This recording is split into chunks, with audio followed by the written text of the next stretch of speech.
പയ്യന്നൂർ നഗരത്തിൽ സീബ്ര ലൈനുകൾ നോക്കുകുത്തിയായതായി ആക്ഷേപം. കാൽനടയാത്രക്കാരെ പരിഗണിക്കാതെയാണ് മിക്ക സീബ്ര ക്രോസിംഗുകളിലും വാഹനങ്ങൾ കടന്നുപോകുന്നത്. കാൽനടയാത്രികർക്ക് രക്ഷയില്ലാത്ത ഇടങ്ങളായി നമ്മുടെ നഗരങ്ങൾ മാറുകയാണ്. സീബ്ര ലൈനുകളിൽ തന്നെ പലരും അപകടങ്ങളിൽപ്പെടുന്നു. വാഹനങ്ങൾ വേഗത കുറയ്ക്കുന്നത് നോക്കി സീബ്ര ലൈനിന്റെ ഒരു വശത്ത് നിന്നാൽ അവിടെ തന്നെ നിൽക്കേണ്ടി വരും എന്നതാണ് സാഹചര്യം. പയ്യന്നൂരെ പ്രധാന റോഡുകളിലെല്ലാം ഇതാണ് അവസ്ഥ. സീബ്ര ലൈനുകൾ ഉണ്ടെങ്കിൽ കൂടിയും ഇന്നത്തെ ജനങ്ങൾക്ക് അതിലൂടെ നടന്നു പോകാൻ പറ്റാത്ത സാഹചര്യമാണ് ഇന്ന് നിലവിലുള്ളത്.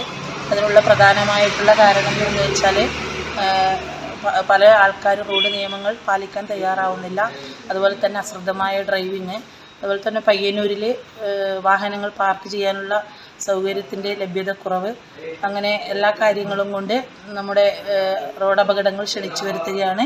ഇതിനെതിരെ അധികൃതർ എത്രയും പെട്ടെന്ന് നടപടി കൈക്കൊള്ളണമെന്ന് അറിയിക്കുന്നു. അപൂർവം ചില ഡ്രൈവർമാരൊഴികെ ഒട്ടുമിക്ക ആളുകളും സീബ്ര ക്രോസിംഗുകളെ പരിഗണിക്കാറേയില്ല. വാഹനമിടിക്കാതെ മറുപുറത്തെത്താൻ നല്ല ഭാഗ്യം വേണമെന്ന് സാരം. News bureau, Payyanur.